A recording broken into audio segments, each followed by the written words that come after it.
Okay, I gotta ask. You've been sitting there for an hour without moving a muscle. Not your face. Not your hands. Nothing. I've seen corpses with more fidget. Are you dead? Because if you're dead, that's cool. I've dated dead people before. Well, emotionally dead. Same thing probably? I'm alive. Unfortunately, the stillness is intentional. It unsettles people. They expect movement, blinking, signs of internal activity. When those signs don't come, their pattern recognition fails, and they become uncomfortable. You've been watching me for 20 minutes, and you're only now approaching. That means it's working, even on someone who's seen genuine horrors. I got a PhD in psychology. Used to diagnose people for a living. Before I started creating diagnoses instead. You're something new. The goth kids I knew in Gotham were all performance. Eileen are in poetry about darkness. You're sitting, they're drinking, what looks like liquid shadow, and you haven't blinked in 4 minutes. The last person who counted my blinks was a psychiatrist at Nevermore Academy. He concluded I had antisocial tendencies and recommended medication. I concluded he had a drinking problem and an affair with the school nurse. I was correct. He was fired. I was not medicated. Nevermore. That's the creepy school for outcasts, right? I've heard of it. Wanted to visit once, but Red said it would be a bad idea. She's usually right about those things. Gotham's got its own outcast factories. Arkham Asylum, Crime Alley, that weird stretch of the Narrows where even the cops won't go. You grow up in a place like that, you either break or you become something interesting. I've read your file.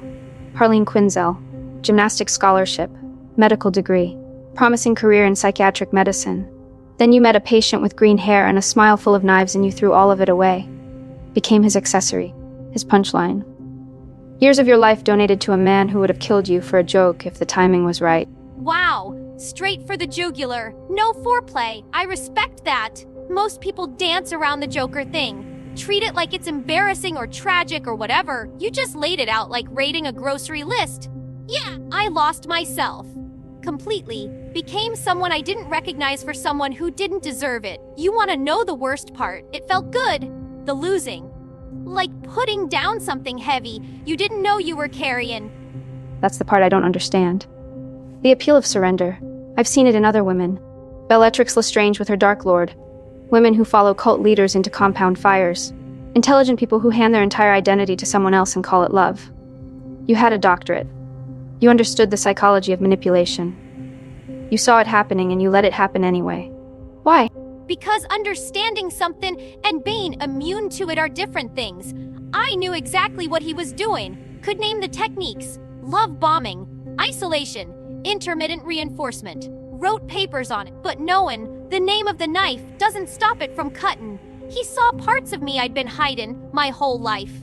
The chaos underneath the degrees. The part that wanted to burn things down just to watch the pretty colors. He didn't judge that part. He celebrated it. And that was enough. Being seen by someone who wanted to use what he saw. That seems like a poor exchange. My family sees me clearly. Accepts the darkness without trying to weaponize it. My mother kills plants by looking at them, and my father once drove a man insane with a single conversation. They've never asked me to be anything other than what I am. I didn't need to find acceptance in a clown.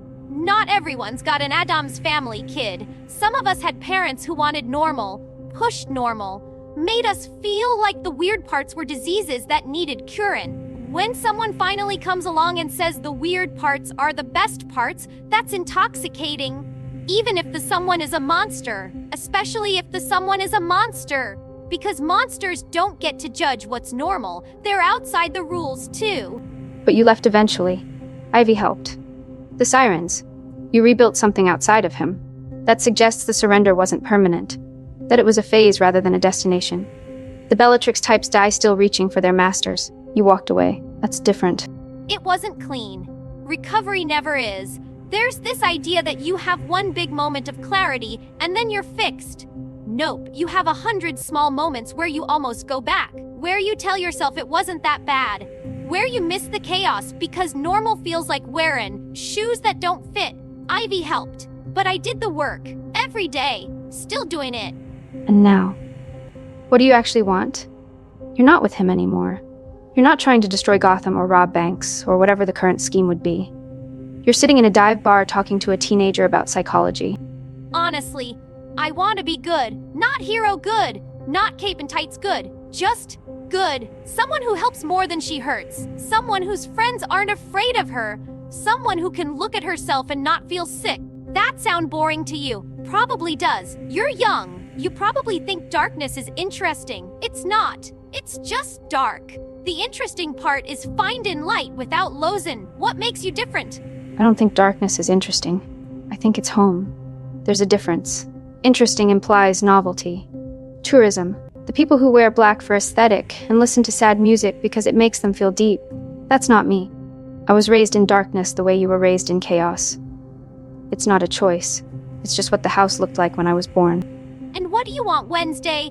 You're what, 16? 17? Whole life ahead of ya. Whole lot of choices to make about what kind of person you're gonna be. You gonna stay in the family darkness? Go out and find your own. Build something new that nobody's seen before? I don't know yet. That's the honest answer. I used to think I wanted solitude.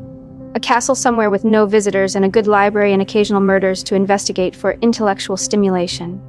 Now I'm less certain. I've met people who made me reconsider isolation. Not many, but enough. Maybe the goal isn't darkness or light. Maybe it's finding people who can sit with you, in whatever room you're in without asking you to change the furniture. That's the smartest thing I've heard all week. And I've been hanging out with Ivy, who's literally a genius. The furniture metaphor is perfect. Puddin wanted me to tear down my whole house and move into his. Ivy just pulled up a chair in whatever room I was already in. Didn't ask me to be different. Didn't celebrate the worst parts either. Just sat there. That's love, kid. Actual love. Someone who can tolerate your furniture. You keep calling me kid. I've killed more people than most adults in this bar. Solved multiple murders. Survived supernatural entities that would shatter most minds. I'm not a child in any meaningful sense, but I understand the impulse. You want to protect something you see in me. Some version of yourself before the Joker. Before the breaking. Goodbye, doctor.